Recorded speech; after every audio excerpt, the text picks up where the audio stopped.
Hello, greetings from Princeton, New Jersey. This is Albert Einstein's house. We're going to be tracing the journey that Albert Einstein took. There's some construction going on down here,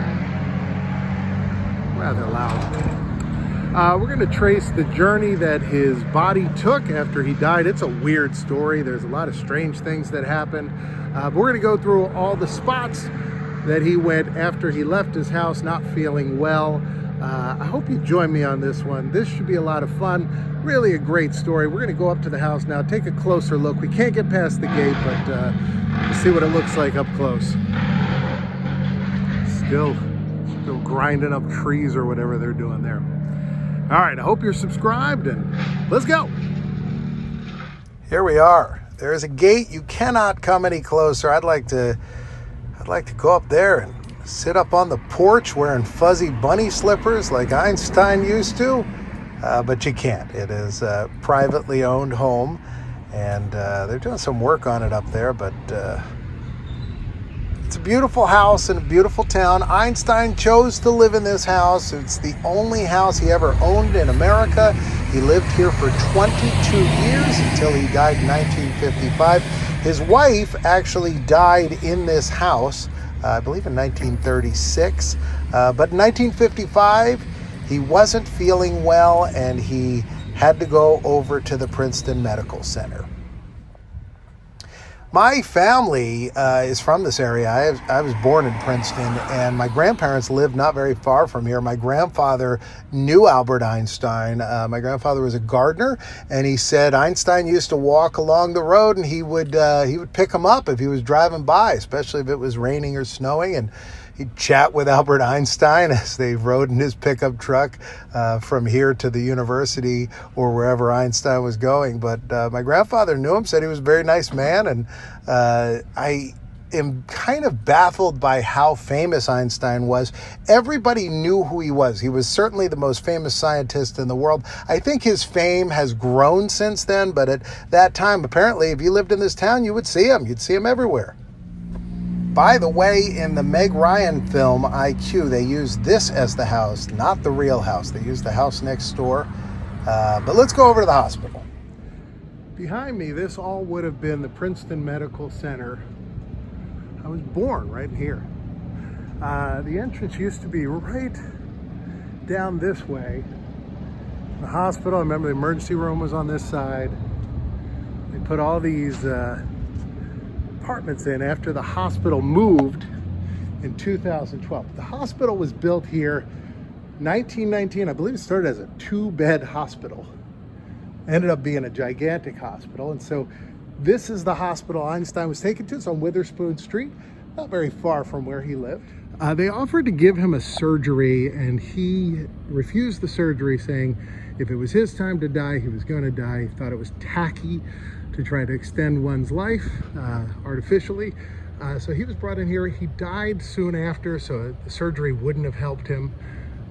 And then things get really, really weird. Einstein died of some kind of a valve bursting near his heart. He had his final words in this building. They were in German, and unfortunately, the nurse, like most people in the hospital, didn't speak German. So Einstein's last words are forever going to be a mystery for everyone. But he said something in German, and then he passed away. And after he died, they brought in Dr. Harvey, who was going to do his autopsy. And while doing the autopsy, the doctor removed Einstein's brain and his eyeballs and stole them. He took them. And so after this was found out, the family said as long as it was being done for research, they were okay with them taking his brain. And there were other people that said, hey, we want the brain, send it over to us. But he said, no, I have some tests he wanted to do. Now, it's a little fishy. He was kind of a sketchy dude because he actually lost his medical license, I think, in '88. He died in '94. But he kept the brain in a jar in his closet and never really did the research he promised. But he did slice it up into 200 plus pieces and then mailed those pieces. He put them on a slide, like a microscope slide, and mailed them to neurologists and doctors around the country. And so they each got this small piece of Einstein's brain. They were able to do some tests. The one thing that he did was weigh it. Einstein's brain was actually lighter than average.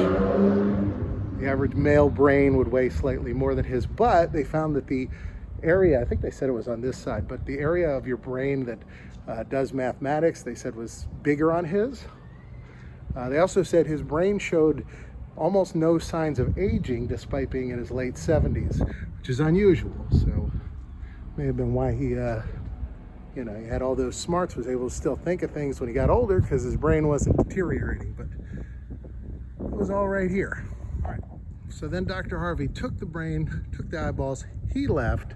He did have a press conference a couple of days later. That was at the entrance of the hospital. That was the entrance. I remember a much bigger entrance that was back here. I think that was the side entrance, but I'm gonna put a picture of that in right now so you can see what that looked like. That building eventually became like the nursing school here, and then when they tore everything down, they tore that down. Interesting side note before we move on, when the show House MD came on, they referred to the hospital as the Princeton Plainsboro Medical Center. And I had people at the time, I wasn't watching that show, but I had people say, hey, were you born at the Princeton Plainsboro Medical Center? And I said, no, there's, it's just Princeton. It's not in Plainsboro. Plainsboro's that way. And now in 2012, they started building the new hospital. They built it over in Plainsboro. So now the Princeton Medical Center, I think it's called like the Penn Medical Center at Princeton, is in Plainsboro. So not sure how Dr. House knew, but okay. So Einstein's body, his brain and eyeballs went one way, his body went another way, and that's where we're gonna head. So Einstein's body was taken next here, and it was just held here for a while. They did not have a service here or anything, but this is the Hodge Funeral Home. I'm gonna match up a photo in the back here for you. To get your bearings, we're still very close to the hospital. We're also very close to where Einstein lived. I think the hospital may be about 3 miles from Einstein's house, and we're now about halfway between Einstein's house and the hospital here at the Hodge Funeral Home. At this point in 1955, the word had gotten out that Einstein was dead, and so a reporter for Life magazine took off to Princeton. He brought with him a case of expensive bottles of scotch because he said they were very good at opening locked doors, that he could bribe a security guard with a bottle of scotch. And first stop for him before he came here to Hodge Funeral Home was he went over to the university. Now at the university, he took a very famous photo of Einstein's cluttered desk. I'm going to put it on the screen here for you to see. And you can take a look at that. All the stuff Einstein had all over his desk. That's how his desk looked at the time. If you're wondering, the university did not keep his desk in that arrangement or anything like that. There is no exhibit about his desk. It's been recreated. So I believe in Switzerland it was recreated, but not here. So this building, you can see this building in the Life magazine photograph. These photos weren't published till decades later. At the time, they just decided it was not something they wanted to publish, and they didn't run it. But I'm going to match a photograph that was taken right here. So after Einstein's body was here, it was taken about 13 miles away to the town of Ewing, where he was to be cremated, and a small memorial was attended by his very close family and friends. So we're going to head there right now. And here we are, Ewing, New Jersey. We're about 13 miles from where Einstein lives. Ewing's a couple towns over. This is the Ewing Cemetery. Einstein had a memorial service here. It was not open to the public. It was not publicized. It was just his very close friends and colleagues that came here. A very small service that happened inside. Life magazine did have their photographer here. He got pictures of people arriving. I'll show you some of them. We can match those up and You can see what that looked like. Einstein's friends and his family, including his son, arrived here. They had a small service, not open to the public. You can actually see this stone here. This is a picture when Einstein's son arrived here. His car would have been parked right about here. And they arrived. They had a small service inside. There's no reports as to what was said, but Einstein was Jewish. It presumably was a Jewish ceremony. Very interesting, very beautiful place. I'm not going to go inside. I try to be as respectful and, just try not to intrude on anything when you're in a cemetery. There could be some people having some kind of prayer or service or something in there. But that was held in here, and this was also where his body was cremated. We're going to take a walk up to the front, and we'll see where that would have happened. But this is a real beautiful place. I do like cemeteries. I find them to be just really, really beautiful, and I mean, by their nature, they are peaceful.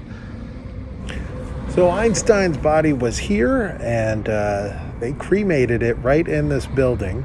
We're going to walk around to the front. There's a beautiful entrance in the front as well.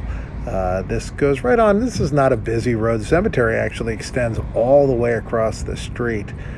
Look at this rock work here, and wrought iron gate, and lots of beautiful trees in this area. Yeah, the cemetery goes way back on that side. I just walk along this little bike path. Take a look at the front of the building. And you can see the architectural style here, very beautiful. And here you go. You can see Ewing Cemetery Association, and you can see where the crematorium is there to the left.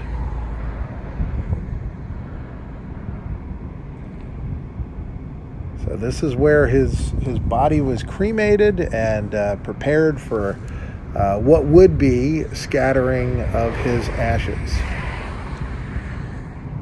Just want to give you a whole look. This is the back of the building. Again, it's very interesting. The front of the building looks like two different architectural styles and then a completely different third.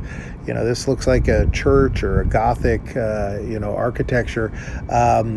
This is great, actually, because a lot of times what happens is they'll tear a building down, build a whole new building when they have new needs. This place looks like over the decades and decades, they've just expanded this. They've made this bigger. So after the ceremony, a small group, an even smaller group of family and friends took his ashes and they scattered them. And we're going to go right now to where his final place was, where his ashes were scattered. Einstein's wishes were to be cremated, and except for his eyes and his brain, that happened, and his body was cremated, and he didn't want anybody to know where it was. He wanted it to be scattered and gone. He didn't want there to be a landmark that people would come to. He didn't want people to worship him, he said. And so a few of his family members scattered his ashes into the Delaware River. Now, this is the river that George Washington crossed. He crossed not that far up this way, but this spot, I'm thinking, is probably where Einstein's ashes were scattered, because we're at the closest point that the river comes to where the crematorium is. So if they wanted to scatter them, this seems like the most logical place. And it's right off the highway, which would have been there in 1955. So this makes the most sense to me. So my guess is his final spot for everything but the eyeballs and the brain was to be scattered peacefully into this beautiful river. And so that's it. And that's this story. I hope you enjoyed watching this. I really enjoyed telling you, I enjoyed seeing all this stuff. I've passed by so many of these locations over my lifetime, and kind of putting them all together kind of made a lot of sense, which I really enjoyed. I hope you enjoyed this one. Make sure you're subscribed below. Tell a friend. You got a friend that wants to see this, let them know about it. And I'll see you next time. Right now, a box is going to pop up over here. Another box over here. Box not going to pop out of the water. It's a box. See it? And there's the other one over here. And you can choose either one. YouTube thinks you'll like this one better. That's the one they say you'll like. But I think you're going to go with this one. But either one, it's up to you. And I'll see you next time.